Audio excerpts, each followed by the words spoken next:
The opening scene takes place at a medical university where a professor is seen lecturing his students. During this, a female student named Sunita comes across a report about a man suffering from anterograde amnesia. She tries to delve into it, but the professor forbids her, saying the case is being handled by the police. However, when Sunita keeps on insisting, he reveals that the patient's name is Sanjay Singhania, a former business executive who now suffers from severe memory loss. According to the professor, Sanjay's memory is limited to just 15 minutes, leading him to rely on photographs, notes, and tattoos on his own body to remember things around him. The movie then shifts to Sanjay, who is shown beating up a guy ruthlessly. After finishing him off, he captures a picture of the guy and takes a note in his small notebook. Sanjay then examines his phone and discovers the name Gajini, which triggers vague memories from his past. It is evident that he is looking for this particular man. After he leaves, both the police team, led by Inspector Arjun, and a group of gangsters arrive at the crime scene, each searching for Sanjay. Later, we see Sanjay waking up in his cluttered house, filled with mementos and notes related to hunting down Gajini. He proceeds to the bathroom, where a reminder on the mirror prompts him to remove his shirt. As he does so, his body is revealed to be covered in tattoos that serve as aids to trigger memories. The biggest tattoo on his chest reads, "Kalpana was killed," and the second biggest says, "An apple a day keeps the doctor away." Later in the day, Sanjay visits a medical college, where Sunita approaches him and curiously asks about his condition. However, Sanjay refuses to disclose anything, stating that they are not friends. Sunita persuades him to take her photograph so that he may remember her when she approaches him the next time. Later, as Sanjay is reading his notes at home, Arjun covertly sneaks in from behind and knocks him out with a bat. The officer then ties him up and strips him in search of additional clues. During the search of the entire place, he discovers a couple of diaries. As Arjun reads the first one, the scene transitions to a flashback that reveals Sanjay's past life as the chairman of a prominent cell phone company called AirVoice. Turns out, he was a multi-millionaire who was respected and adored by everyone around him. In the next segment of the flashback, we are introduced to Kalpana, a struggling model who is running late for her detergent ad shoot. Kalpana, who is known for her mischievous nature, deliberately messes up the ad, causing the director to scold her. Elsewhere, Sanjay is occupied with his work, searching for a suitable location to place a billboard for his company. After a long search, she finally finds a good spot, which happens to be where Kalpana resides. So, Sanjay instructs his assistant to approach Kalpana regarding the billboard placement at her place. As the employees head to the studio for this purpose, they encounter Satvir, the director of the ad film, who is surprised to learn that they represent the AirVoice company. Satvir seizes the opportunity to promote his own small business, hoping to collaborate on a larger scale, but he soon realizes that the team is only interested in meeting Kalpana. In the next scene, the meeting takes place, and all the employees in the company eavesdrop on their conversation with curiosity. Kalpana declines AirVoice's offer, saying she hates rich people like Sanjay, but the people outside mistakenly hear that Sanjay is her boyfriend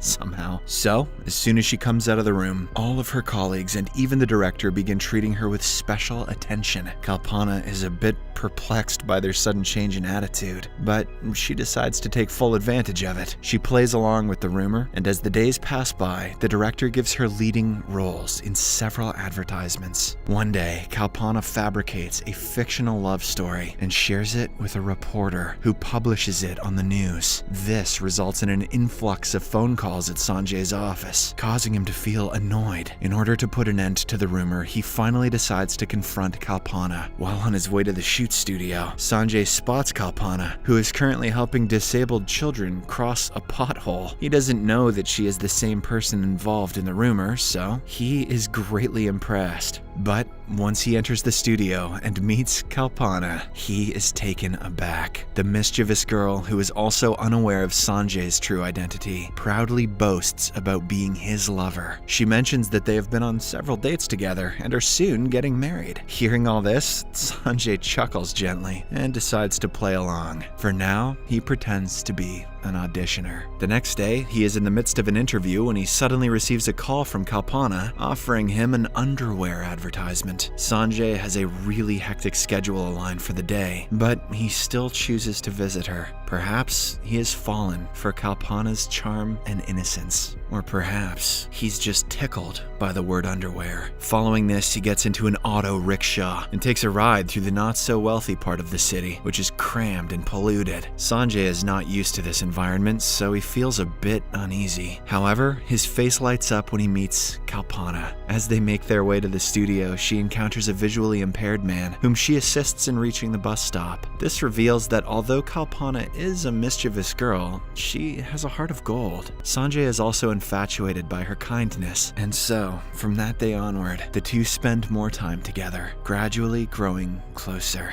One day, Kalpana meets Satvir, who informs her about a New Year's party taking place at their studio. Much to her surprise, the director requests her to invite her boyfriend as the chief guest. Initially panicked, Kalpana devises a plan to find someone who can pose as Sanjay. She then contacts an eccentric weirdo and trains him to impersonate the rich businessman. However, as she is instructing the imposter, the real Sanjay arrives and bursts into laughter upon being introduced to the odd substitute. Kalpana, caught in her lie, confesses to the entire charade and requests Sanjay attend the party, posing as Sanjay Singhania. This makes our protagonist laugh even more, as he is being requested to impersonate himself. So, just for the fun of it, he agrees. At the party, Sanjay makes a grand entrance in his luxurious car, which surprises Kalpana as it surpasses their initial plan. While they are having dinner, a group of charity workers arrive seeking donations. Sanjay generously takes out his checkbook and donates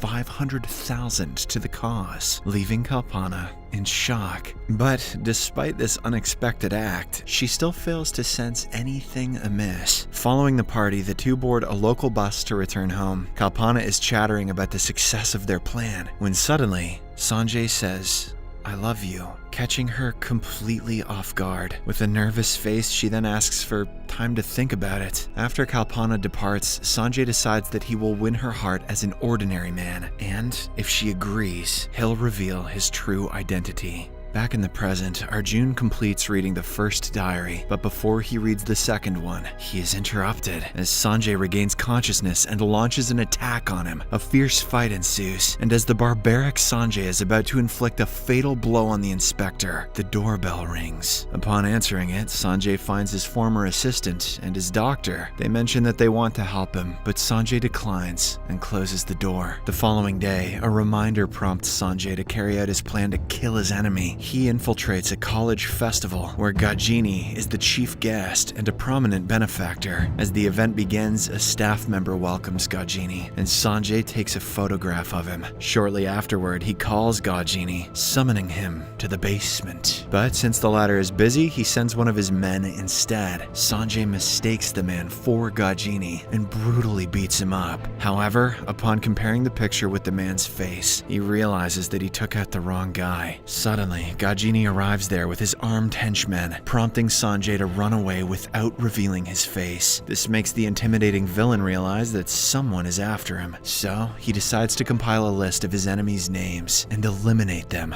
one by one. In the next scene, Sunita visits Sanjay's apartment and quietly enters when she finds the door open. She notices reminders of revenge scattered everywhere and picks up his diaries. After this, she shockingly discovers Arjun bound in a closet. Sunita quickly frees him, but as they prepare to escape, Sanjay shows up with no memory of who they are. Arjun manages to flee, but he is unfortunately struck by a bus, killing him on the spot. Now the clueless Sanjay starts chasing Sunita through the busy streets of Mumbai, but once he loses his memory, she approaches him again, claiming to be a friend. Elsewhere, Gajini, despite eliminating all of his enemies, still senses that someone is missing. As fate would have it, Sunita visits him the same day and reveals that Sanjay is planning to kill him. She even provides him with a photograph of Sanjay before departing. Armed with this information, Gajini sets out to eliminate his final enemy within the next 12 hours. The following day, Sanjay tracks down Sunita's hostel room and immediately grabs her by the neck. However, she somehow manages to break free and run away. In an act of desperation, she then traps him into the elevator and contacts the police. The plan works as the cops soon arrive and apprehend Sanjay. Later, Sunita recalls the diaries she stole from Sanjay's place. She begins reading the first one, just like the inspector, and learns about Sanjay and Kalpana's story. Then she proceeds to the second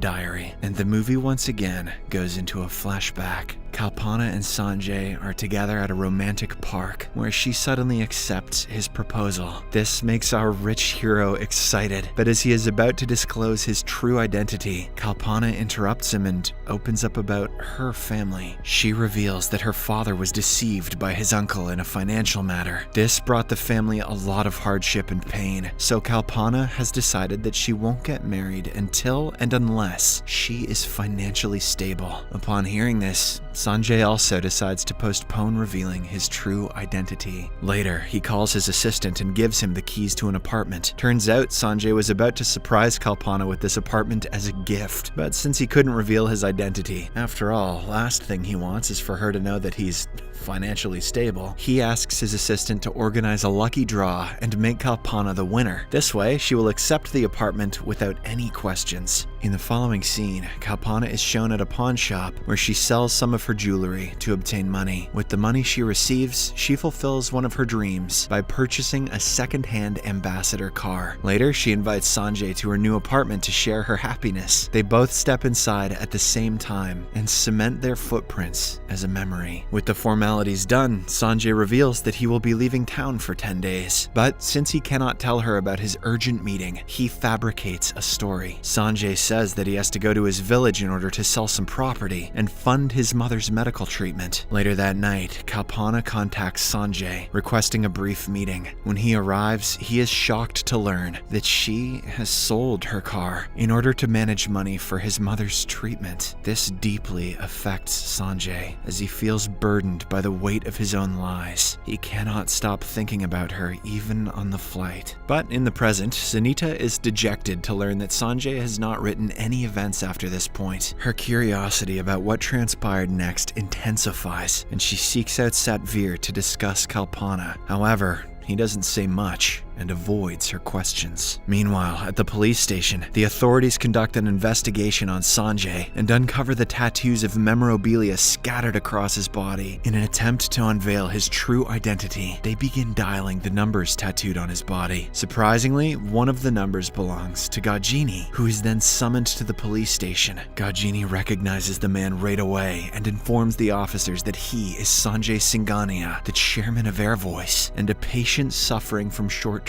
memory loss. Later, Sanjay's assistant and doctor arrive at the police station and provide evidence of his innocence. This convinces the cops, and he is eventually freed. Later that night, Gajini and his men forcefully enter Sanjay's residence, only to find him unconscious. Gajini realizes that killing him would lead to their capture by the police, so he decides to erase any memory-related evidence from Sanjay's body and his apartment instead. Meanwhile, Sunita and her friend conduct research on Sanjay and Kalpana, eventually locating a young girl who holds a disturbing story from the past. In a flashback, Kalpana encounters the same girl inside a train, clearly frightened as she turns out to be hiding from human traffickers. Despite Kalpana's attempts to assist the child, the gangsters snatch her away. Kalpana even offers her gold necklace as a bribe, but the villains refuse. Fortunately, a compartment filled with police officers intervenes, overpowering the criminals and rescuing the other victimized girls. This incident gains widespread attention through the news, leading to the arrest of several criminals. One night, a police constable contacts Kalpana, informing her about the disappearance of the two young girls. Intrigued, Kalpana decides to investigate, but she encounters Gajini and his men instead. The notorious gangster admits to killing those girls and disposing of their bodies as they snitched about him. This enrages Kalpana so much that she insults him badly before storming away. Upon arriving back home, she again receives a call from the police constable, who informs that Gajini Gajini has sent his killers to execute her. Fearing for her safety, Kalpana hides in a corner of her apartment. The assassins break in and start searching for her throughout the house. Meanwhile, Sanjay returns from his business trip and goes straight to Kalpana's apartment to meet her. He rings the doorbell and knocks multiple times, but there is no response. Assuming that she is not home, he decides to leave. As he gets into his car, he notices multiple missed calls from Kalpana and calls her back. Unfortunately, her phone is not on silent mode. Oh god. Causing it to ring